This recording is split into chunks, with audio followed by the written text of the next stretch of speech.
പ്രഭാസ് അനുഷ്ക വിവാഹ തീയതി ബാഹുബലി സമ്മാനം. അതെ, ബാഹുബലിയാണ് പ്രഭാസിനെ ലോകത്തിന് പരിചയപ്പെടുത്തിയത്. ലോകം പ്രഭാസിനെ അംഗീകരിച്ചു. ബാഹുബലിക്ക് ഒപ്പമെത്തിയ ദേവസേനയെയും ആരാധകർ കൈവിട്ടില്ല. ഈ ചിത്രത്തിന്റെ ചിത്രീകരണത്തിനിടയ്ക്ക് ഇരുവരും പ്രണയത്തിലായി. ഒത്തിരി ചുറ്റിക്കറങ്ങി. എല്ലാം കഴിഞ്ഞപ്പോൾ അനുഷ്കയോടുള്ള പ്രണയം തീർന്ന് പ്രഭാസ് വേറെ കെട്ടാൻ തീരുമാനിച്ചു. അങ്ങനെ വീട്ടുകാരും ഇറങ്ങിത്തിരിച്ചു. 6000-ലേറെ പെൺകുട്ടികളെ രക്ഷിതാക്കൾ പ്രഭാസിനായി കണ്ടെത്തിയെങ്കിലും ഒന്നിനെയും താരത്തിന് പിടിച്ചില്ല. മാത്രമല്ല, അപ്പോഴാണ് താൻ കൈവിട്ട അനുഷ്കയുടെ സൗന്ദര്യവും സ്വഭാവവും താരത്തെ വീണ്ടും ഞെട്ടിയുണർത്തിയത്. അങ്ങനെ വീണ്ടും ഇവരൊന്നിക്കുകയാണ്.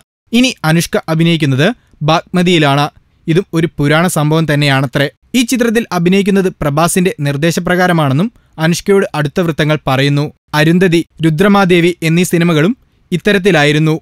ഈ ചിത്രത്തിൽ പ്രഭാസാണ് അനുഷ്കയ്ക്ക് ജോഡിയായി വരുന്നത്. പ്രഭാസിന് റോൾ കുറവാണെങ്കിലും പ്രണയ സീനുകൾ അതിഗംഭീരമായിരിക്കുമെന്നാണ് കേൾക്കുന്നത്. ബാഗ്മതിയിൽ ഉണ്ണിമുകുന്ദനും മികച്ചൊരു വേഷത്തിലെത്തുന്നുണ്ട്. ജനതാ ഗാരേജിന് ശേഷം ഉണ്ണിമുകുന്ദന്റെ തെലുങ്ക് ചിത്രമാണ് ബാഗ്മതി. അനുഷ്കയും പ്രഭാസും ഉടൻ വിവാഹിതരാകുമെന്നാണ് തെലുങ്കകത്തു നിന്നുള്ള ചൂടുള്ള വാർത്ത.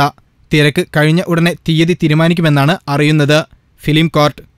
കൂടുതൽ സിനിമാ വിശേഷങ്ങൾക്കായി ഈ ചാനൽ സബ്സ്ക്രൈബ് ചെയ്യൂ. Film court.